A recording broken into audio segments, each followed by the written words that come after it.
अब आते हैं अधिकारी पर। ये अनुबंध की बात हो रही थी ना, अनुबंध की बात हो रही है।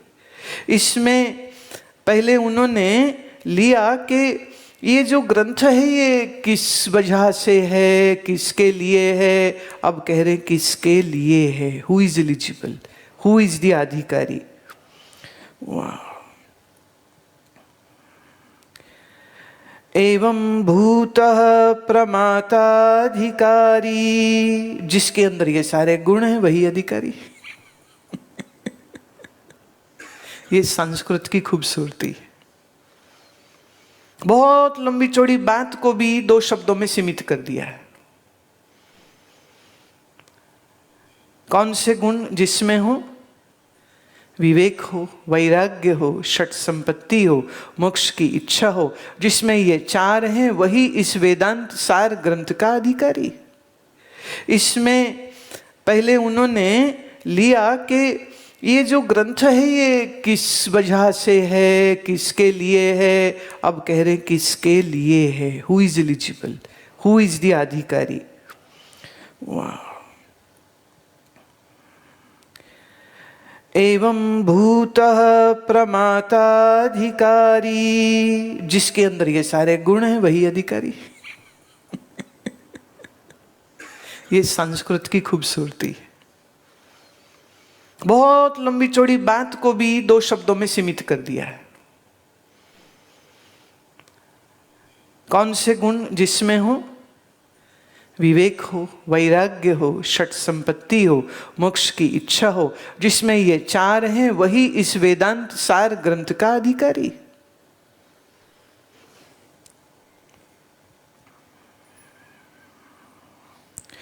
देखिए अति सुंदर बात यह है कि इसको न देखिए भिन्न भिन्न जगह पर, अलग अलग जगह पर, अलग अलग प्रमाणों के साथ यही बात को कहा जाता है। जैसे शंकराचार्य जी का एक और ग्रंथ है उपदेश शास्त्री, उसमें आचार्य कहते हैं प्रशांत चित्ताय जितेंद्रिय च। चित्त जिसका प्रशांत है, इंद्रियों को जिसने जीत लिया है। प्रहीण दोषाय यथो उक्त कारिणे, जिसने युक्ति पूर्वक अपने मन को दोषों से रहित कर दिया। अब सम दम श्रद्धा तितिक्षा उपरति श्रद्धा समाधान को अगर हम लें तो इसके विरोध में क्या हो जाएगा? सम का दोष क्या हुआ? विक्षेप। दम का विरोधी क्या हुआ? भोगी, इंद्रियों का गुलाम, ये दोष हो गया। तितिक्षा का उल्टा क्या हो गया? असहनशील, जो बात बात में हाय हाय करता रहे, हाय मर गए, हाय मर गए, हाय मर गए करता रहे, जरा भी बर्दाश्त ना कर सके। श्रद्धा का विपरीत क्या हो गया? अश्रद्धा, ये दोष हो गए। उपरति का विरोधी क्या हो गया? संलग्न, जुड़ा हुआ, फंसा हुआ। भोग की इच्छा है, ये भी मिल जाए, जो कर्म करे उसके फल की इच्छा है, ये भी मिल जाए। और समाधान का विरोधी क्या हो गया? चित्त अति चंचल है, एकाग्रता है नहीं जरा भी। तो जिसने अपने चित्त के दोषों को दूर कर लिया वो अधिकारी हो गया।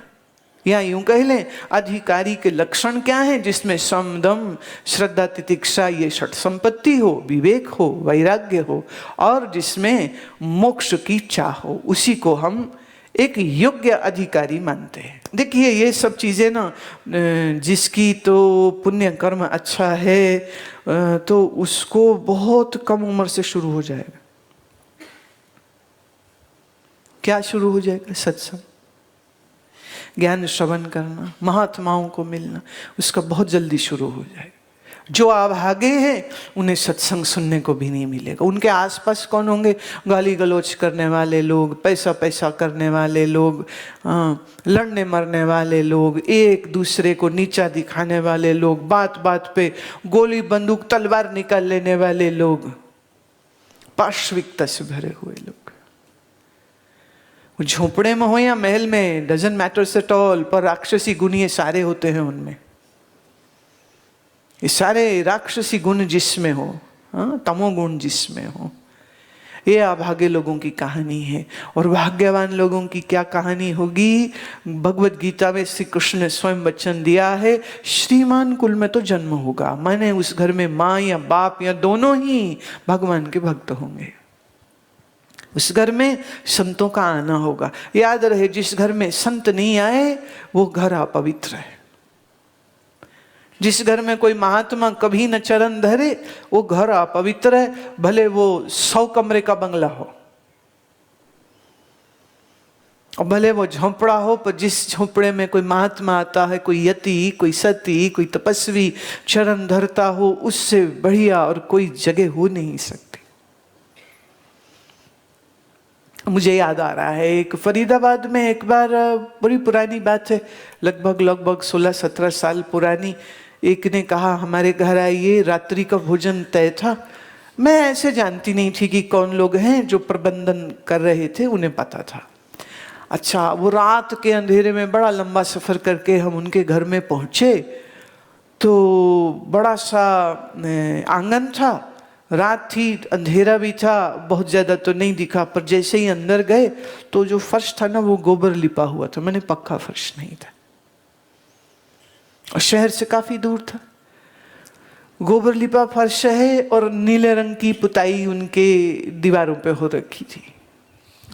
पलंग में उन्होंने मेरे बैठने का, शिष्यों के बैठने का इंतजाम नीचे करके रखा हुआ था, वो पंक्ति बना के लगा के रखी हुई थी। उस घर में भोजन, उन दिनों में रात का भोजन ले लेती थी, तो भोजन जब आया, दाल सब्जी रोटी जो होता है वही था। खिलाने वाले ऐसे खिला रहे थे जैसे वो किसी संत को नहीं, साक्षात भगवान को खिला रहे हो। उनका भाव ऐसा, क्योंकि उन्हें यकीन नहीं हो रहा था कि हम उनके घर में आ गए। वो सब्जी बेचने का काम, उनकी सब्जी की दुकान थी उनकी, और क्या बढ़िया भोजन, पीतल के थालियां थी।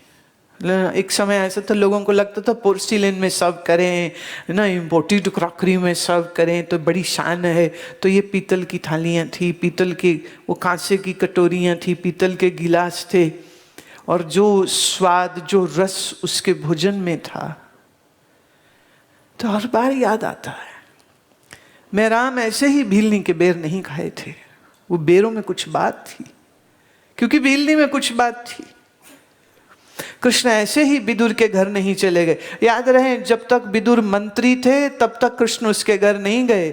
जिस दिन उसने मंत्री पद त्याग दिया है, कृष्ण तब उसके घर गए।